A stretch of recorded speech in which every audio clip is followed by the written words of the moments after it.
Hi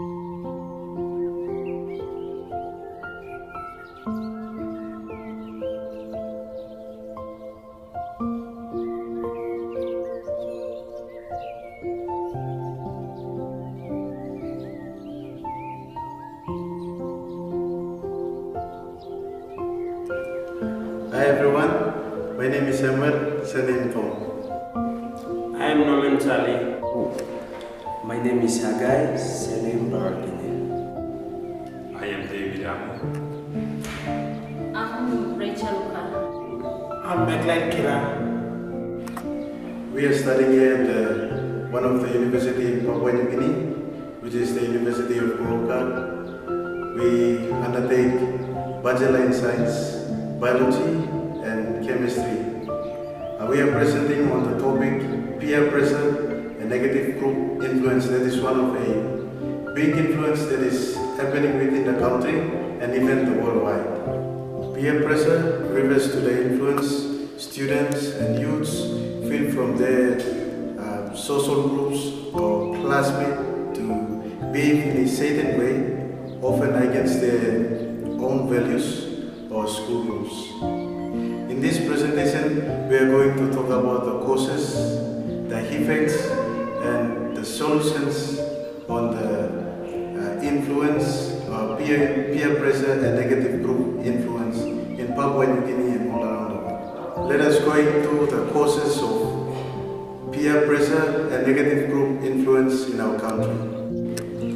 There are some of the causes of peer pressure and the group influences in Papua New Guinea schools and the other youths as well. Peer pressure is caused by several social and physiological factors. The first cause is students often want to fit in with their friends. This desire can push them to make poor decisions just to gain acceptance.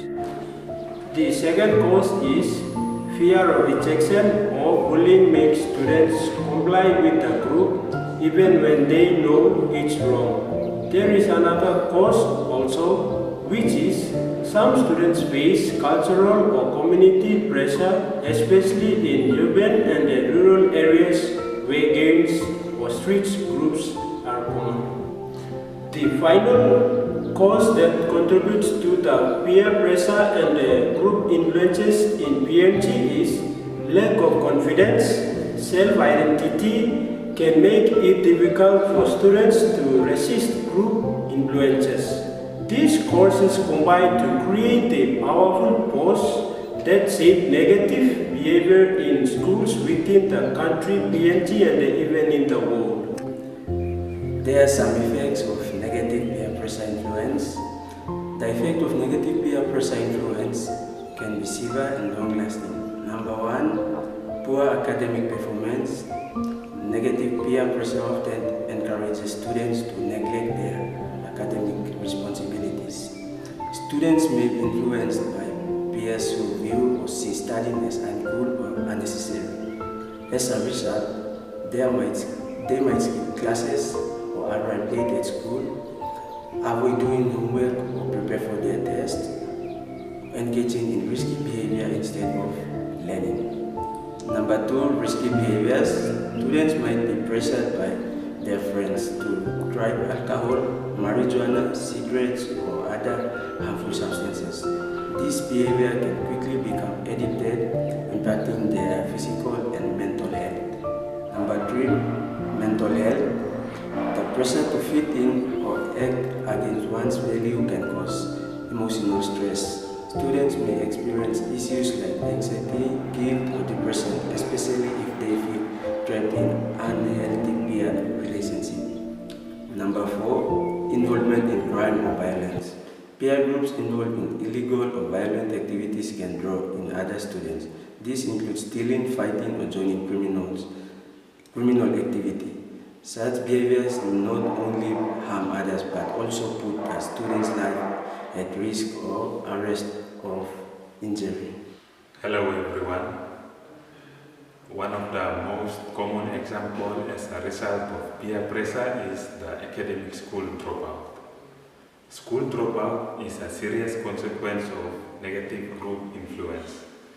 In many PNG schools, students are pressured or influenced by friends to skip classes, join gangs, or avoid school activities, leading to prolonged absenteeism.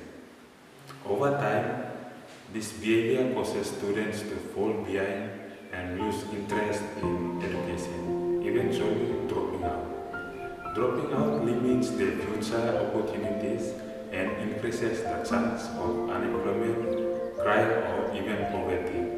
This shows how peer pressure not only affects individual students but also contribute to larger social issues. So teachers must recognize this risk early and take actions to prevent them. There are some strategies to minimize or reduce peer pressure. Addressing peer pressure in schools requires a multifaceted approach that involves students, educators, parents, and the broader community. Here are several potential solutions to mitigate the impacts of peer pressure. The first strategy is education and awareness program. By incorporating lessons on peer pressure, decision making, and self-esteem into the curriculum, workshops and seminars should be hosted for students, parents, and teachers on the effects of peer pressure and strategies to cope with. The second strategy to peer pressure is promoting positive peer relationship, which is by peer monitoring programs. It is done by establishing systems where older students mentor younger or new intakes to provide guidance and support, and also encourages students to engage or join clubs and activities that promote positive behaviors and friendship, allowing them to connect with like-minded peers. And the third strategy to reduce peer pressure is teaching resilience and resistance skills, which can be done by implementing programs that teach students how to say no, make independent decisions, and also solve situations confidently. And the final strategy to reduce peer pressure is community and policy level initiative. In every community of the nation, campaigns should be launched to promote positive behaviors and discourage negative peer pressure. Also collaborate with local agencies by working with local organizations and mentor young professionals to create community programs that support youth. By implementing these solutions and strategies that are discussed above, at both the school and national levels, communities and teachers can work towards creating any environment where students feel empowered to make positive choices from negative peer influences, which can lead to minimize the effect of peer pressure. To conclude our presentation, peer pressure and negative group influence are major behaviors problems that are faced in PNG by young youths, students, and as well as around the world. We have discussed the causes including social expectance and fear of rejection, and the effects such as poor performance, risky behaviors, and school dropouts. In the same note, we also saw a practical solution on how schools, community leaders, and country as a whole to put into consideration. As future educators, we must understand that managing behaviors is not just about punishment, but about guiding students and youth to make better choices. We encouraging young youths, students to be strong, independent thinkers who can resist negative pressure and support each other in a positive way. Thank you for watching our presentation. We hope it inspires each and every one of you to take action and help you lot to become a good man and woman in our country, PNG, and as well as worldwide.